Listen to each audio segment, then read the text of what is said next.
Shannan, we have a list of 10 ways to generate original movie ideas. So number one is start with personal experiences and emotions. Yeah, that's a great place to start. And I'd like to open it up even further to say, write what you know, right? A lot of people say that. And you also know what the people around you know, right? So my personal experiences can also be the experiences that I was exposed to because my mother's an educator. So now, like if you think about Abbott Elementary, right? Quinta Brunson said her mom was a teacher. So now she's grown up to be able to write a show about teaching. It's not because she was a teacher, it's because her mother was a teacher, right? So being able to start from things that you know, or even things that you like. There are some people who are great researchers, right? So if you're a great researcher, you can even start from things that you like, things that you're interested in knowing about and seeing where that can take you as well. But starting with things that you already know, that you already have interest in, that like for example, if one of your parents is a doctor, then you might have information about what it is to be a doctor, whether that was because you were there when they were in medical school or because you have heard stories about what happens when they're in surgery, etc. All of those are places where you can draw inspiration from.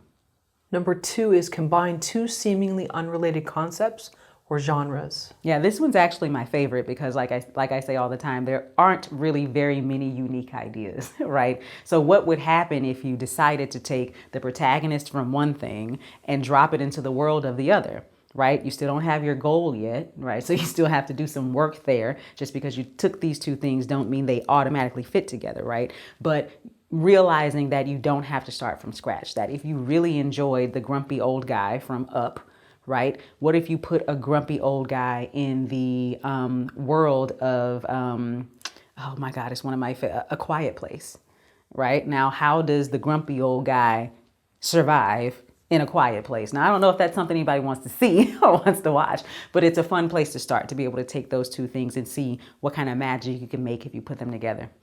Number three, create a unique world or alternate universe. Yeah, that goes back to like our what if we were talking about with the Syfy Channel, right? So what if we lived in a world that was underwater? Now you've got a place to start building from. And again, all of these that we're talking about are ideas. So always remembering that you still have to build the story. The idea is this one element by itself, this world where we're underwater. But what we're doing underwater, what we're trying to accomplish or what we're trying to solve, that's what our story is. The world just gives us a place to start. Number four, use a familiar story, but add a new twist or perspective. So I just talked about Guess Who's Coming to Dinner, right? They've kind of reimagined it with this Netflix movie called You People, right? So it's the same thing, but it's turned on its head. So instead of bringing a black man home to a white family, it's a Jewish family and a Muslim family, and they are trying to figure out if these two can be together, right? So we kind of know it, if you want to call it a trope now, of what it is to bring someone who's different home to meet your parents and what that's going to do to your relationship, right? So we've seen it before. So then you ask yourself, well, how can I update it? How can I make it unique? And you might be able to make it unique by using one of the other three options here, right? Like it's something that we've seen before, but what if I change the world? Or, what if I take something from my personal experience and put it into the story? And that's the thing that makes it unique. Number five, think about societal issues and turn them into a story. Yeah. So you can find a lot of theme there, right? Because we're kind of all living through the same kind of stuff, right? So we all live through a pandemic. With that being said, you might be able to tell a very nuanced story about someone's personal experience during that time or even yours. Something to consider, though, is because societal things are kind of happening to us all, then that means a lot of people may be having those same ideas, right? So you still have to figure out, well, what is going to make my story unique from from these other stories? How is the dramatic question I'm asking different from the dramatic question that they're asking? But I think that's a great way to figure out themes. Number six, take inspiration from dreams or nightmares. Ooh, that's good. If you can remember them, right? A lot of people wake up and they go, oh my God, I had such a good thing, and then it's gone. But if nothing else, at least for me, because I think everybody probably doesn't dream the same way, but I think you can probably come up with a lot of questions from dreams. Like, what does that even mean? And then maybe you're solving that question by writing that story. Do you suggest people keep, I mean, I don't know how people would do that, but write something in a little notebook and then somehow magically fall back to sleep? I don't know how that would Yeah, happen. if they could. You know, for me, all of my ideas come to me when I'm in the bed and when I'm tired, not when it's like, oh, I'm just in the bed and, you know, I'll just fall asleep whenever. When I am ready to go to sleep, that's when all my ideas come. And that's where my handy dandy notes application in my phone comes into handy, because I just keep getting up, writing it down, and then I try to go back to sleep. And then something else comes in. I get up and I write it down and I try to go back to sleep. That might not work for everybody, but if you've got a good memory, if you think you're going to still know it the next morning, then don't ruin your sleep. But if it's going to leave, then you need something right next to your bed, a notebook, you know, something, so you can be able to write it down and capture that in that moment. That's fascinating. Yeah, they say that the moment before you fall asleep is the most, when you're most receptive and a lot of intuitive things come to you. So it's fascinating. And I just thought you were talking in your sleep, Shannan. Okay. No, I guess you were planning a movie. Okay. Number 7, use a nonlinear or unconventional narrative structure. Yeah, that's possible. I definitely think if you're going to do it that way, you should already know what your story is, right? So you've got the idea, or maybe you don't. Maybe your idea is that, well, no, I think you got to have something. You got to have something that you're expecting to be nonlinear.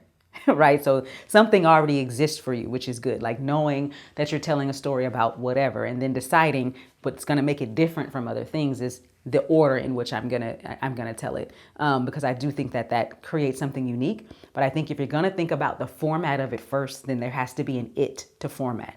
So some kind of idea or story or something is already present, and then you're going to figure out how you're going to present it. And the thing is, if someone wants to write like the next Memento, just really know like inside and out. I don't think I could ever do something like that, because it's so intricate. There's just all these little, you know, moving parts to it. And I'm a linear person, so I probably couldn't help anybody out, you know, when it comes to figuring that out. You know, I would hope, and only again because I'm a linear person and a literal person, I would need to write it out linearly first and then move it around. Like I would have to understand it in its full, you know, capacity as one story, and then start putting it in other places. And for all we know, maybe that's what happened. I haven't read the Memento script, you know, but for all we know, maybe some people do it that way, and it isn't until the director or the editor comes in that it becomes this nonlinear thing. Like, who knows? But, you know, I think it's a great way of telling stories. It's not my way of telling stories, but I think it's a great way of telling stories. Number 8, tell a story from a different point of view. Yeah, that's good too, especially when it comes to, you know, again, going back to like theme or social issues or subject matter, right? If you consider how someone else views that thing, there's definitely a story there, right? It's kind of being a journalist about it, right? And viewing all sides, and then being able to say, now, which side of this story do I want to tell? And seeing what you can learn from there. And that's where research will probably have to come in, right? Because you're telling it from a perspective that may not be your own, or from a perspective that we haven't seen, you know, very often. So you may need to get some research in there. But I think that that's really cool, and it really helps with theme, because it really makes your question clear. If you're saying, hey, this is how you usually see it, or we, as in the world, right, usually see it, but what if we looked at it this way? What if someone wants to take the story from all sides, from all parties involved? So there's an inciting incident, and now they're going to tell the story from all the different perspectives. Yeah, I think that's possible. Again, as long as we understand what we're tracking from each perspective, and that it doesn't just become about theme, which I think, you know, happens often enough. I read enough screenplays where I'm like, I know you have something to say, but because you're forcing it down my throat, I'm missing the story, right? Like at the end of the day, I'm here to watch somebody accomplish something, big or small. So if I'm going to be seeing the perspective from 5 different points of view, I also need to be able to say this person's point of view, or this person who is in this point of view is trying to do this. And then this person who's in this other point of view is trying to do this. Maybe they're all trying to do the same thing. You know, I just need to be able to track it so that I know not what the story is about, as in what's the theme, because it's obvious that they're doing it, you know, have these different perspectives, but I am trying to track what are they doing, what's the goal, what's the problem, so that I can know that if they were successful or not, you know. Number 9, experiment with different time periods, settings, or cultural backgrounds. That's a great way to do it. All of those things are things that I would consider the world, right? And people do it all the time, especially like with older novels that were done in the 1800s. People will update them all the time, or people will take a story from now and put it in the future, because we don't know what the future is going to be, right? So you get to make it into something different and create your own rules. Or if you take something now and change that cultural background, kind of like we talked with Guess Who's Coming to Dinner, now that we have a Muslim family and a Jewish family, then now there are other things to consider outside of race. Since Guess Who's Coming to Dinner is based on race, now you also have religion to consider, right? Which is going to give it a different element. So I think definitely looking at how you can change up the world and change up the backgrounds of your characters and things like that are going to give you new perspectives, maybe for even a day-old story. And also, too, taking older stories and plugging them into today, but also things around us have changed. So there's a lot more, maybe we think acceptance, maybe there's not, but things are going to be perceived differently than a story set in the late 60s or 70s versus now. Exactly. So you have to consider the rules, because that's all the world means. The world gives you new rules. Time period gives you new rules. The location gives you new rules. Ethnic background might give you new rules, right? So what I can do in California, I can't do in Texas right now in 2023 because the rules are different, right? So just imagine if it's 1923 versus 2023 versus 3023. All of those rules are going to be different, and that's the thing that's making your idea unique. Right? Like, what was that, Demolition Man? I don't know what time it was supposed to be set in, right? But at the end of the day, it was just cops getting a bad guy. But it's different because it's in the future, and the rules are different in the future. And those rules are the things that are getting people caught up, because our guy is from the present. Stallone was from the present. And so he had to learn the rules of the future in order to be able to get the bad guy. And that's what made it a unique story. Sure, like the precogs or whatever, different things. Yeah, that's a good point. Number 10, look at history or mythology for inspiration and put a modern spin on it. Yeah, so it's kind of similar to the world thing, right? But people will often take historical moments and then change the ethnic background of people, right? And that if they're not doing colorblind casting and they're actually changing the ethnic background, then the story is going to change. If they're just doing colorblind casting, as in we're just going to cast people, it doesn't matter, but we're telling the same story, then now it doesn't change. It looks cool, but it doesn't necessarily change the story, right? But being able to take something and figuring out how you can update it, or what's that movie on Netflix? It's got a good school and a bad school. You can either be a princess or you can be a witch. but that's out right now, and it's very familiar to us because we know supposedly all of the fairy tales that we know of come from there. So supposedly Prince Charming came from this school, and so all of these people who we have learned about in other parts of our lives, nursery rhymes, fairy tales, etc., all have this common theme of having gone to this school. So the school in itself and these characters are new to us. But because they are using stories that we're familiar with, then now we're more open to hearing this story because we feel like we're already connected to it, So I think that's a great way of looking at it as well.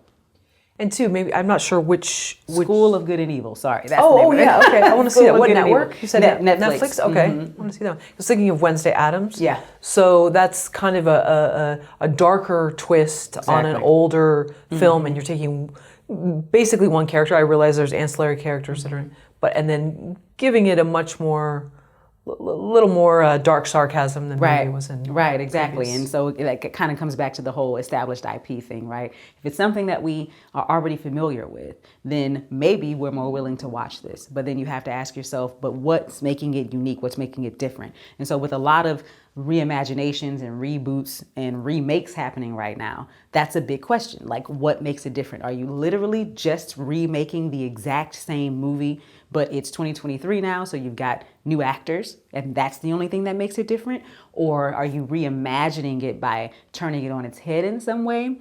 Or is this a reboot where it's the exact same people and we're just continuing on with their lives? You know what I mean? Wherever it is they last ended. And so trying to figure that out is a little different these days because we're doing a lot of that. We're taking established IP and making it into content. But looking at books, looking at blog articles, I mean, all kinds of things. You can get ideas from all over the place. And obviously, if it's already been written before, then you have to figure out how you're going to get the rights to it. But those are all great sources to start with.